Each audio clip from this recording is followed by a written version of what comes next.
Baik penonton, kita akan terus berlintas langsung ke cerita pagi Terengganu, tapi terlebih dahulu ingin saya kongsikan kepada anda kes di negeri Terengganu, kes baharu dicatatkan 203 kes baharu, dan kita lihat juga nilai R0 bagi negeri Terengganu pada ketika ini adalah berada pada 1.06, manakala bagi jumlah kumulatif pemberian dos vaksin bagi negeri Terengganu pada ketika ini adalah 84,677 bagi dos pertama, manakala 50,052 jumlah dos vaksin yang kedua. Dan ingin kita maklumkan kepada anda juga, semalam dinyatakan oleh Majlis Keselamatan Negara bahawa terdapat pertambahan satu kluster baharu, iaitu kluster Alor Sedang di Terengganu yang membabitkan kawasan Besut, Setiu dan juga Dungun.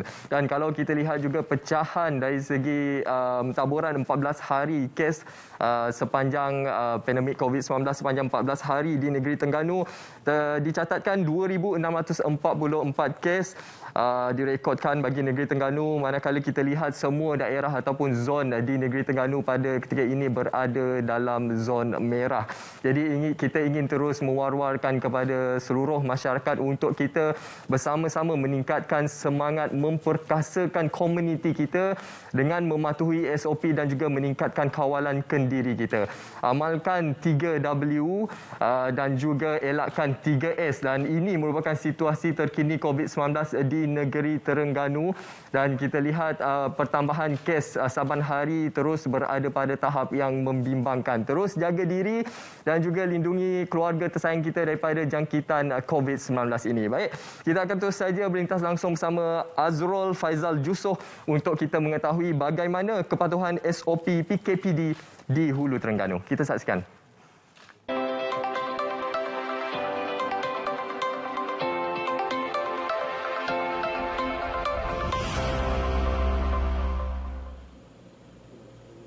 Baik, terima kasih Munawar. Di studio kini saya berada di salah satu Sekatan Raya SJR di daerah Hulu Terengganu, akan berkongsi berkenaan dengan SOP pematuhan Perintah Kawalan Pergerakan diperketatkan PKPD di daerah Hulu Terengganu, dan akan berkongsi bersama ini dengan Timbalan Menteri Kementerian Perdagangan Dalam Negeri Hal Ehwal Pengguna dan juga merangkap Ahli Parlimen Hulu Terengganu bersama dengan Datuk Haji Rosul Wahid. Assalamualaikum Datuk. Waalaikumsalam warahmatullahi wabarakatuh. Okey, untuk berkongsikan antara yang boleh kita kongsikan untuk SJR yang berlangsung di seluruh daerah Hulu Terengganu berkaitan dengan PKPD ini.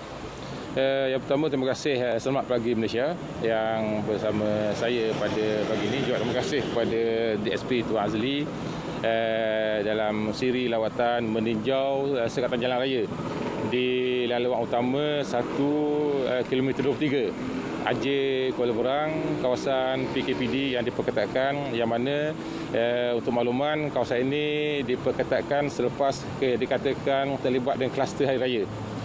Sebanyak 23 kawasan termasuk dalam PKPD ini, dan keadaan memuaskan.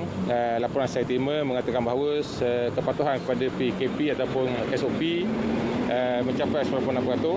Dan kita bersyukur setakat ini tidak ada apa-apa kompaun yang dikeluarkan oleh pihak PDRM.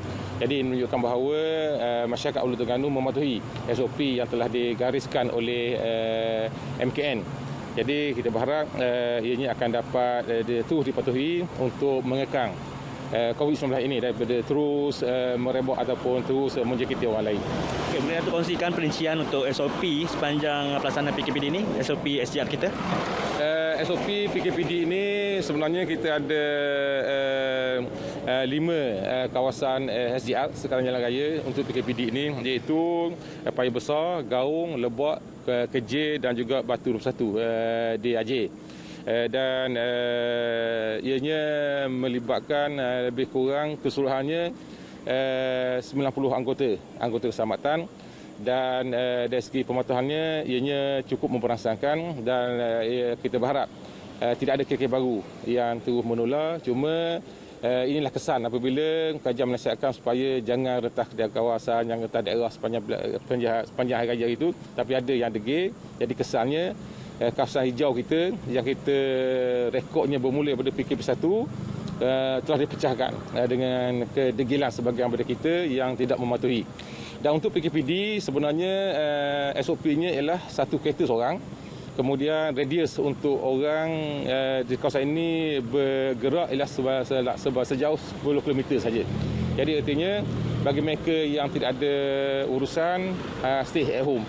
Dan mereka digalakkan berada di rumah dan jangan berkeliaran kerana kerjasama tuan-tuan dan puan amat diperlukan untuk memastikan rantaian COVID-19 ini akan dapat diputuskan.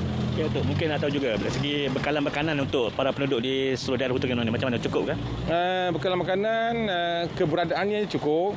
Kemudian dari segi harganya kita patut pada masa ke masa.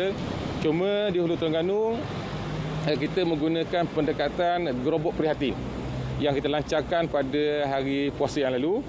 Kita beri 1,500 satu masjid untuk menyediakan barang keperluan asas seperti beras, minyak, gandum, gula,